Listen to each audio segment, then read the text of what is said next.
course, we're still joined this morning by, of course, persons speaking against or with regards to the elections. Now we're going to be joined by the former special advisor to the River State Governor, Opunabo Inko Tariah. Good morning, Mr. Inko Tariah. Thanks for joining us. Good morning, sir. I'm very sorry. You don't seem excited to see me, Mr. Inko Tariah.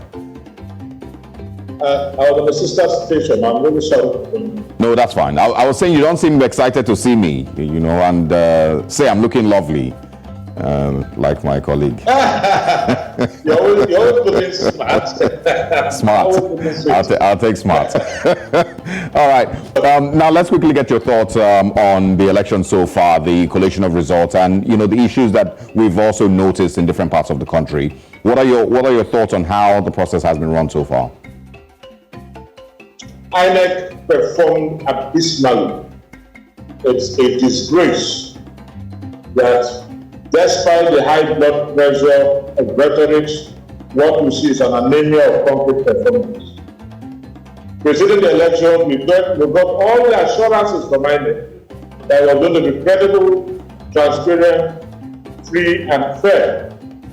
But the complete antithesis is what we have witnessed.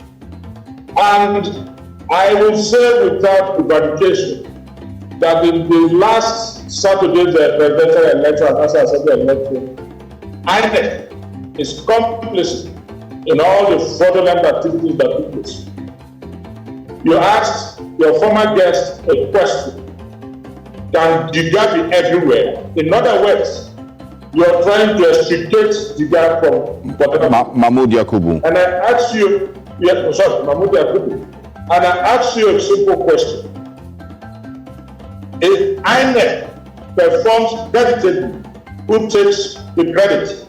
Is it not Mahmoud Yakubu? So you should also take the blame if INEC performs abysmally.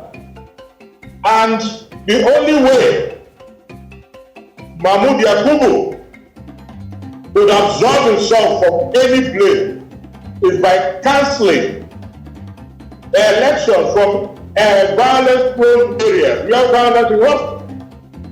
Anywhere the election, the credibility of the election is impugned, like in Obiakwa, like in Lupe, in Lagos, and so on, INEC must cancel those elections and ensure that fresh ones are conducted. That's the only way Jiga can generate himself. If he goes ahead to accept the election, the results on those areas, then Abysmally, he had worked in cahoots with all those. For example, in Lagos State, we all saw, they are not talking of evidentiary proof, no more conjecture. In Lagos State, we saw where a man that INEC hired, who is loyal to the APC presidential candidate, was seen moving around threatening people with a policeman. Which is an infraction. In such areas, INEC must cancel that result. It must not be accepted. But INEC has gone ahead to accept that result. INEC has gone ahead to accept it. You shouldn't. Because coercion is against the law. It's against the electoral law. You don't coerce people. You can lobby them, but you don't coerce them. INEC has gone ahead to accept it. We have a situation where soldiers and policemen and INEC officials locked themselves up in a room in the same Lagos. And they were completing. Lagosians broke into that place, and the Lagosians got the beating of the life. The videotape is there. INEC has accepted that result. This is unfair. And Jiga is the measure, he cannot educate himself. The boss stops at his table. And is aware of all this. You don't even need a report. We've got the one that's gone beyond that. That's why you may have CCTV tapes. All of them. Cameras, all of them. You don't even need a report. You can sue motor based on the information that you report. Act immediately. So that it will serve and prosecute all those involved. That is why Mikey King is a hero. What happened? How did they reward Mikey King? They did not renew his tenure. is too straightforward. But how did they reward the likes of ambassadorial appointment? For fleecing the treasury, for robbing the Ministry of Defense of the country. I can say that because the NSA said there is nothing to justify the amount released to the former sergeant. Even their successor said it. That is clear case of robbery. I didn't say it. Their successor said it. They were rewarded with ambassadorial appointment. Mike Gini, who was doing a fantastic job, then what did he stop? So all these things you orchestrated. Look at, you have the beavers. The whole essence of electronic voting was for transparency and credibility. That was the whole essence. Because Nigerians lost confidence in manual accreditation as well. And we voted billions. Now, you go to the polling unit, you vote, it's uploaded immediately. Was that the case? We have situations where the polling, the materials arrived at 7 o'clock. It wasn't a case of delay. I want to make a distinction between a normal delay and dilatoriness. Delay could be a function of force majeure or something beyond your control. Dilatoriness is a deliberate delay. You got there 7, then the next said, it's too late, you cannot, the people force them. No. And that's how they conducted the elections in so many areas. They planned it so that they will use overnight to do whatever rigging that will take place. Yeah. The said no. You must conduct. The failure to also upload results immediately. I want to establish where I said INEC is complicit. Okay, go ahead, please. Yes. Now you have a situation in Yola, no generator to power the collection center. And we are talking of Yola local government, which is a city local government. We saw them collecting manually, which negates the whole essence of the people that are doing collecting manually. What do you think will happen there? No lights. We are using phone calls. What do you think will happen there? You also have a situation where some of the POs said they were not giving password to upload. It is rationally inexplicable that you don't have the password to upload. It's either the PO is compromised or it was a deliberate act from INEC office, the national office. That PO must be interrogated. And if it is true that it was not in the PO, Yaku must resign with immediate effect. All right. That is complete criminal negligence. There's a lot. You have situations where similarly, a lot of people are moved to a particular place, ballots that were meant for a particular polling unit, moved to another polling unit. But there, you see, these are all attempts to rig the election. I'm bothered about the transparency of the election. Yeah. You can't take us for the right. Mr. Inko Tariah, I want you to also react to the incidents in Rivers State, where you currently are. There was also reports of violence, in one place or the other. And then, of course, allegations that certain people were threatened to, these are all unverified social media allegations, that, certain people were threatened to manipulate the results, in one area or the other. I can tell you what happened in Rivers State. No, I will tell you what happened in Rivers State. Oh, sorry. About a week to the election. Please, can you hear me? Yes, go ahead. Go ahead. I can hear you. Okay. We have this break in transmission occasionally. A week to the election, the governor directed or threatened the local government chairman that should anyone fail to deliver a local government is going to be sacked. Even though doesn't have the power to the state assembly, but you all know what happens. The State House Assembly is a ministry of lawmaking in the executive arm. You all know that. All over it. the House of Assembly. He threatened. And so, at his behest, the local government chairman stopped at nothing to ensure they deliver the local government role. Even though in those local governments, the PDP won in most wards and polling units, but the overall APC won. Now, the crime there is the coercion. But then the people, some of them too, were loving. I will not say they were all coerced. Some were loving. Because even if you force me and I don't know what to do, nothing.